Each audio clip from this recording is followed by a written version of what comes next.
Benjamin, bonjour. Bonjour Vincent. Alors on va parler pétrole aujourd'hui ensemble.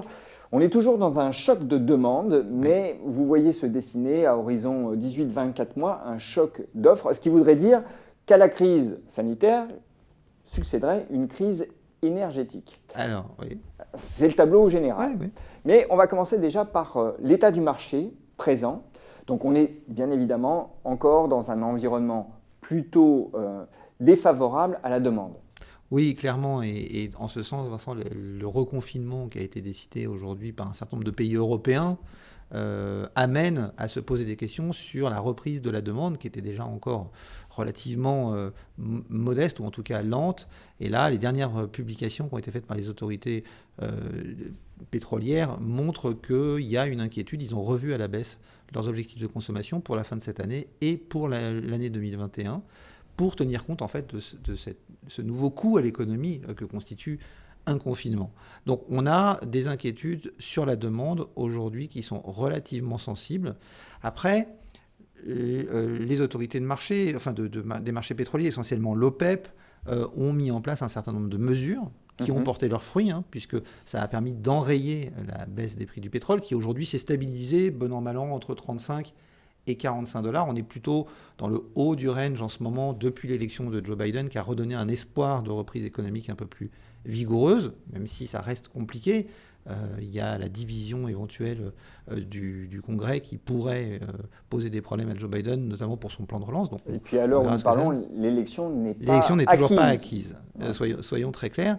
Mais il semblerait que le Sénat, de toute façon, quoi qu'il arrive, soit plutôt toujours républicain, ce qui posera un problème de gouvernement pour Joe Biden, s'il est confirmé.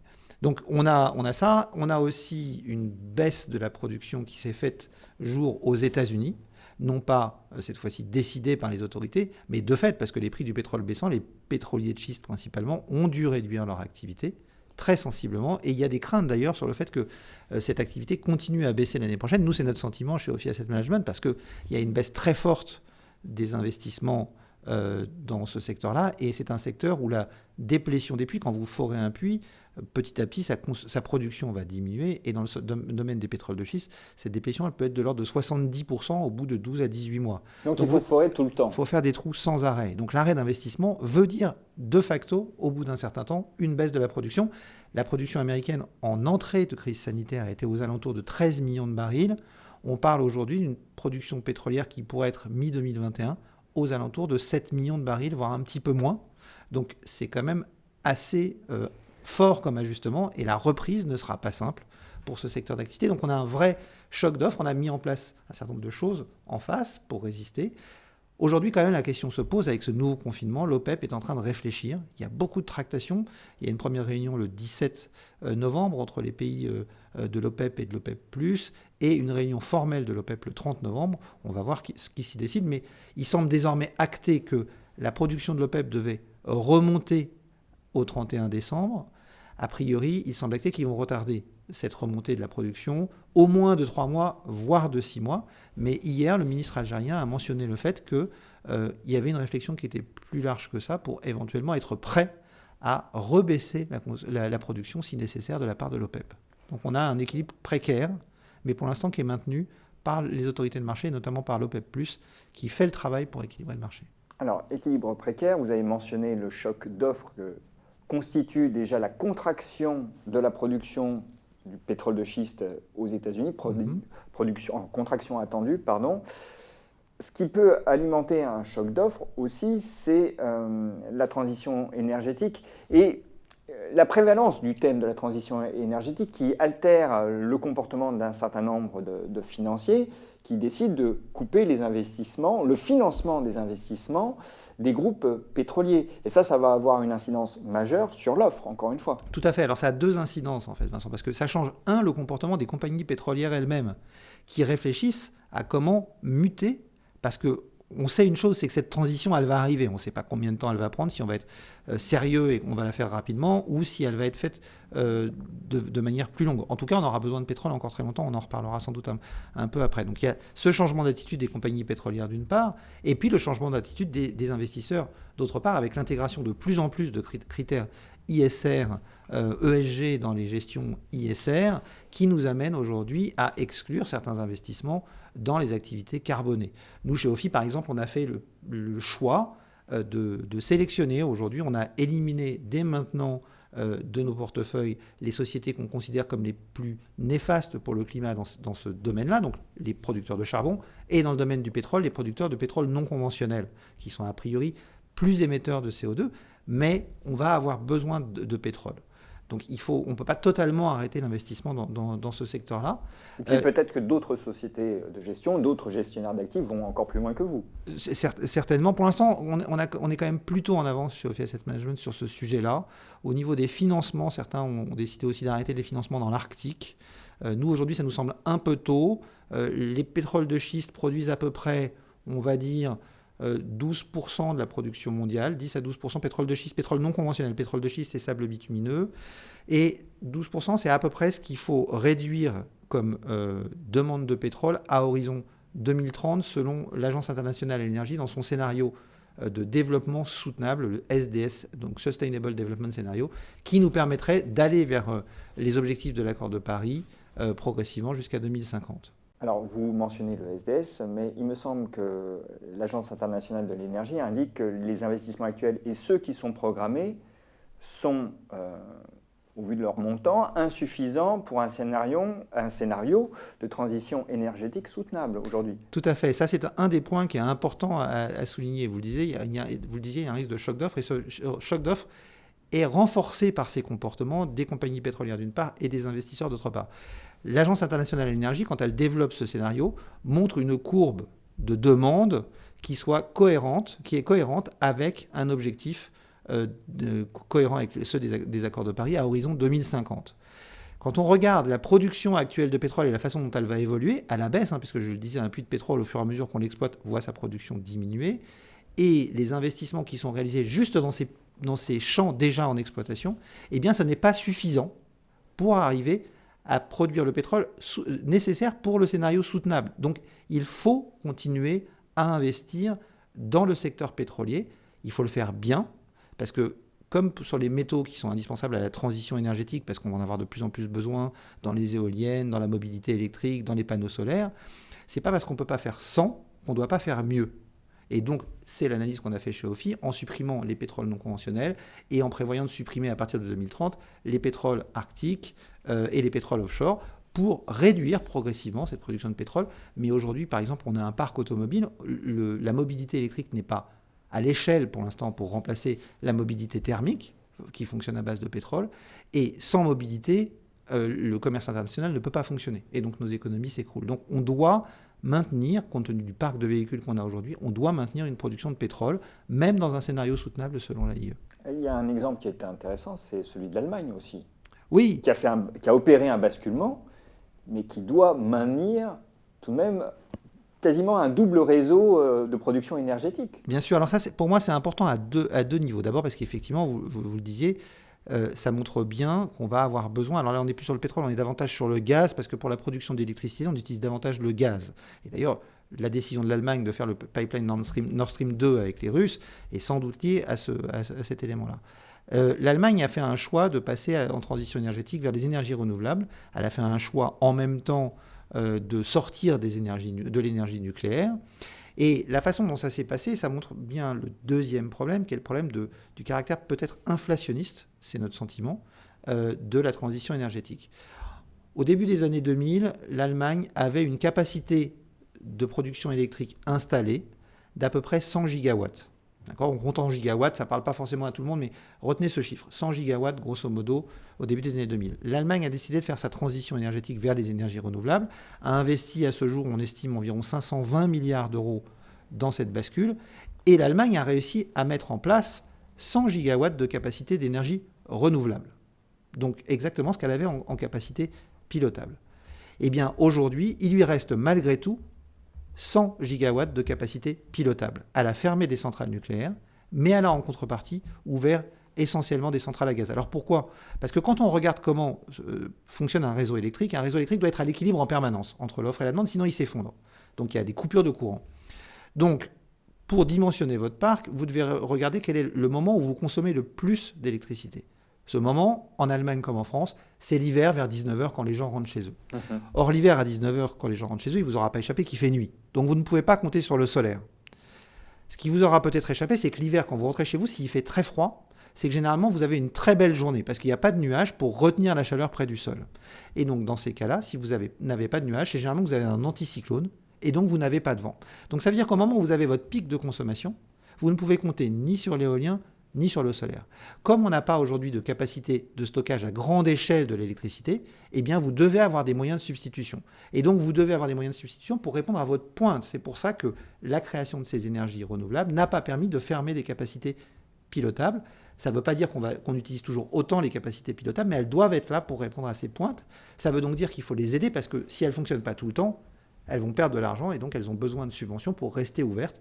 Et c'est ça qui entraîne une augmentation du coût global de la situation. Et donc, vous avez raison, le maintien de ce système en parallèle oblige à continuer à investir, peut-être pas dans le pétrole pour l'électrique, mais au moins dans le gaz pour l'instant, qui est considéré d'ailleurs par l'Union européenne comme une énergie de transition. Capacité pilotable, donc ce sont toutes les énergies traditionnelles. Ce sont les énergies où on appuie sur un bouton et ça démarre, on appuie sur un bouton et ça s'arrête. Donc c'est les centrales à fioul, les centrales à gaz, les centrales à charbon ou au lignite et les centrales nucléaires. Et l'hydroélectrique, pardon, j'ai oublié. Ce que je retiens en tout cas de ce que vous nous dites, c'est que donc on a bien une insuffisance des investissements qui est aujourd'hui pointée, mais je me rappelle de précédentes émissions que nous avions faites où vous indiquiez qu'on était en risque d'ores et déjà puisqu'on avait un phénomène de déplétion naturelle pour les champs traditionnels de pétroliers, donc une usure de 5% finalement de la productivité du champ par année, et que les programmes d'investissement ne permettaient pas de compenser cette déplétion naturelle. Donc, c'est un problème qui se rajoute à un autre, finalement. C'est ça. En réalité, il faut bien comprendre que, si on prend l'exemple des États-Unis, la production pétrolière américaine n'a pas commencé à baisser avec la Covid-19. Elle avait commencé à baisser avant, en novembre, grosso modo, octobre-novembre 2019, où pour l'instant, on est au pic de production sur ce type de pétrole. Donc le problème de la Covid-19 est venu s'ajouter à ce problème-là, mais on a un problème de plus long terme. Ce qu'il faut comprendre, c'est que le pétrole et les énergies, d'une façon générale, c'est un domaine du temps long. C'est-à-dire que quand vous décidez d'un investissement, vous ne créez pas une plateforme pétrolière en 2 jours. Il vous faut entre 4 et 5 ans entre le moment où vous lancez votre investissement et le moment où il devient productif. On a commencé à réduire les investissements en 2014, lors de la précédente crise du pétrole de schiste aux États-Unis. Et donc, nos craintes étaient à partir de 2019. Il se trouve qu'à ce moment-là, la demande a fortement baissé à cause de la crise sanitaire. Et donc, ça a un peu reporté le problème, mais ça l'aggrave. Et donc, le risque de crise énergétique en sortie de crise sanitaire se renforce. Alors, on a constitué des stocks qui constituent un tampon et qui font que pour nous, vous le mentionniez au début de cette interview, il y a un risque de passer dans cette crise énergétique dans les 18 à 24 mois qui suivent la fin de la crise sanitaire, probablement plutôt 18 mois compte tenu du degré de réaction des marchés qui sont toujours un peu en avance par rapport à la situation. Donc on a effectivement une grosse crainte de voir les prix du pétrole repartir très fortement en sortie de crise sanitaire, ce qui serait un vrai problème parce qu'on aura vraiment besoin de relance économique à ce moment-là et ça pourrait obérer un petit peu le potentiel de croissance économique. Je reviens à la situation présente du marché. Vous dites que l'OPEP parvient, bon an, mal an, à équilibrer finalement offre et demande. Donc on ne connaîtra pas les mêmes affres qu'en avril où on avait un énorme problème de stockage, on ne savait pas où mettre le pétrole. Ça, ce scénario est exclu ? Alors aujourd'hui, il est exclu. On ne peut pas préjuger de l'avenir, mais aujourd'hui, dans les conditions de marché actuelles, il est exclu. D'abord parce qu'on constate un certain nombre d'endroits où les stockages se sont réduits, notamment le stockage flottant auquel on recourt une fois que toutes les capacités terrestres sont pleines. On passe sur du stockage sur des bateaux à qui on fait faire des rondes en long en attendant d'avoir besoin de ce pétrole-là. Et là, on constate un déstockage. Il y a même certains pétroles aujourd'hui qui se retrouvent avec une structure de prix un peu particulière qu'on appelle la backwardation, qui correspond à une légère tension sur ce type de pétrole. Donc on a, à court terme, cette situation-là qui nous fait dire qu'a priori, on a peu de risques à l'heure actuelle de reconnaître une crise comme celle qu'on a connue en avril et des prix du pétrole qui repassent négatifs. D'autant que l'Arabie saoudite et la Russie ont averti qu'il ne fallait pas jouer. C'est ça. Alors on est un peu, vous savez, dans le domaine financier, on dit toujours don't fight the Fed, ne combattez pas la Réserve fédérale américaine. L'OPEP est un peu la Fed des marchés pétroliers, et la Russie et l'Arabie Saoudite en sont les deux principaux votants, je dirais. Et clairement, notamment en Arabie Saoudite, on a indiqué qu'il fallait que ceux qui jouaient le pétrole à la baisse allaient se casser les dents. Quand vous avez votre banquier central qui vous dit ça, c'est un peu comme le whatever it takes de Mario Draghi. Il faut être sacrément téméraire pour se mettre en face. Alors, restons justement dans la perspective de l'investisseur et de l'investissement. Compte tenu de ce choc d'offres que vous voyez se profiler à terme, et des décalages assez sensibles dans les valorisations des groupes pétroliers, est-ce que ceci ne constitue pas une opportunité, nonobstant le rebond qui a été constaté avec l'annonce par Pfizer d'avancer, on parle bien juste d'avancer dans la recherche d'un vaccin, puisque pour le moment, rien n'est fait. Encore une fois, on emploie toutes les précautions oratoires et d'usage en ce domaine. Mais voilà, on a tout de même des décotes importantes par rapport au début de l'année 2020. Donc, est-ce que ces groupes pétroliers ont une carte à jouer et constituent donc une opportunité pour les investisseurs? Alors, je ferai une nuance pour commencer. Je vais surtout parler ce qu'on appelle les sociétés pétrolières et gazières intégrées, donc les majors, type Total, BP, Shell, Exxon, Chevron, et moins ce qu'on appelle les explorateurs-producteurs, typiquement les pétroliers de schiste, parce que là, je pense qu'on est très loin de la sortie du tunnel pour ces valeurs-là. Pourquoi ? Parce qu'elles n'ont pas montré leur capacité avant la crise à générer des cash flows positifs, à dégager en tout cas de gros bénéfices, ce qui fait qu'à mon avis, elles auront de plus en plus de mal à trouver des investissements. Et à ça s'ajoute la problématique d'investissement socialement responsable, qui fait que ça va encore renforcer leurs difficultés. Donc je ne serais pas étonné que ces groupes-là soient dans le dur pour très longtemps. Et puis c'est très difficile pour eux de se réinventer et de passer à autre chose. Et puis il me semble qu'ils sont dans le collimateur de Joe Biden, qui, tout à fait. s'il est officiellement élu, pourrait leur mettre des bâtons dans les roues. Il ne peut pas totalement arrêter le business, notamment pour ce qui est du business sur les terres privées, parce que ça ne dépend pas des autorités américaines, des autorités gouvernementales, mais plus locales. Il pourrait les empêcher d'avoir des nouveaux baux sur les terres fédérales. Ça, c'est ce qui est prévu. Mettre en place des normes environnementales plus contraignantes, ce qui leur coûterait plus cher. Donc effectivement, ça ne va pas forcément beaucoup les aider. Alors l'impact de l'arrêt des baux sur des possibilités de nouvelles exploitations sur les terres fédérales a quand même un impact globalement limité sur la production globale. C'est à peu près 1 million de barils par jour sur les 6 à 7 millions qu'on avait en début de crise sanitaire. Donc ça complique la vie, ça va gêner un certain nombre de sociétés, notamment celles qui sont très implantées au Nouveau-Mexique, où là, il y a beaucoup de terres fédérales. Mais globalement, l'impact devrait rester relativement limité. Et puis, il faut aussi avoir en tête que, d'un point de vue politique, il y a les annonces et il y a la réalité. Et la réalité du terrain, c'est que ce secteur est très pourvoyeur d'emplois. Tout à fait. D'emplois bien rémunérés. Tout à fait. C'est le principe de réalité qui va s'imposer aussi à Biden. D'ailleurs, il a commencé un peu à faire marche arrière. Il a fait notamment une conférence de presse devant son jet privé en sortant d'un Hummer pour expliquer qu'il allait contraindre et qu'il fallait sortir des énergies fossiles. Mais il a eu un discours beaucoup plus édulcoré. Oui, il y a à peu près 10 millions d'emplois aux États-Unis qui viennent du secteur pétrolier, en direct et en indirect. Pas en direct, pas que en direct. Et généralement, ce sont des emplois qui sont effectivement plutôt bien rémunérés. Donc, il va devoir ménager un peu la chèvre et le chou et tenir compte de ce principe de réalité. Mais donc voilà, on a ces sociétés-là qui sont à mettre de côté. Pour ce qui est des majors, je pense effectivement aujourd'hui qu'il y a 2 éléments intéressants. La première, c'est que la baisse de cours absolument colossale depuis le début de l'année, même avec le rebond récent, fait qu'on a des rendements très importants sur ces valeurs. Donc là, se pose une question. Est-ce que ces sociétés vont pouvoir tenir encore leur exploitation pour 10 ans, ou est-ce qu'elles vont être en difficulté dès l'année prochaine ou dans les 2 ans qui viennent ? Ma conviction à moi, c'est qu'on a encore besoin de pétrole longtemps, de gaz, on l'a vu longtemps aussi, notamment pour les problématiques de production électrique, et donc on a quand même une certaine visibilité et un certain potentiel d'affaires pour ces sociétés. Quand vous avez aujourd'hui sur une valeur comme Total avant le rebond, alors aujourd'hui ça va être un petit peu moins, un rendement du dividende qui est de l'ordre de 10% par an. Si vous avez 7 années consécutives de rendement à ce niveau-là, avec la composition des intérêts, vous doublez votre capital. Donc même si la société perd de la valeur, avec le dividende, vous allez retrouver une grosse partie de votre valeur.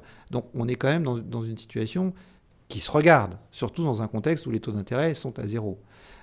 Donc ça, c'est le premier point important qui fait qu'il peut y avoir un intérêt pour ce type de valeur. Et puis le deuxième point, on y revient toujours, c'est la transition énergétique.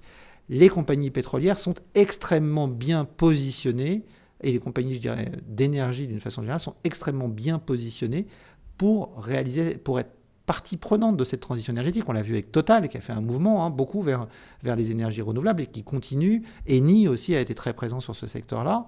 On a vu aux États-Unis une société qui s'appelle NextEra, qui était très peu connue du grand public, une société de production électrique. C'est plus un EDF qu'un Total.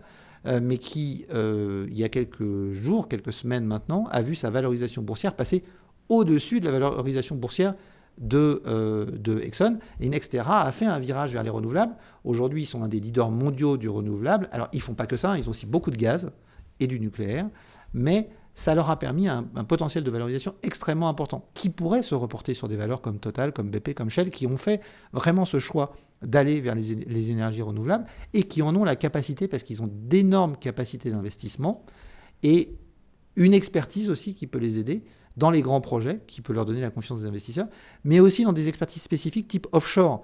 Aujourd'hui, on parle beaucoup du développement pour l'éolien, de l'éolien en mer, et l'expérience et l'expertise offshore des compagnies pétrolières peut beaucoup les aider, à mon avis, dans ce secteur-là, et donc peut leur permettre de retrouver de la valeur. Donc j'ai envie de vous dire, oui, aujourd'hui, je pense que dans les compagnies pétrolières intégrées, il y a de la valeur à aller chercher probablement, compte tenu des niveaux de valorisation actuels. Si on croit qu'elles sont en capacité donc de changer de statut et d'image auprès des investisseurs. Finalement. C'est ça. Pour moi, il y a deux éléments importants. C'est pour montrer qu'elles vont changer de statut. Enfin, il y en a trois. D'abord, il y a l'engagement de la direction.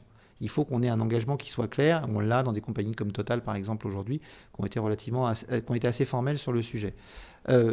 L'engagement, il se verra aussi par la modification du mix énergétique de ces sociétés.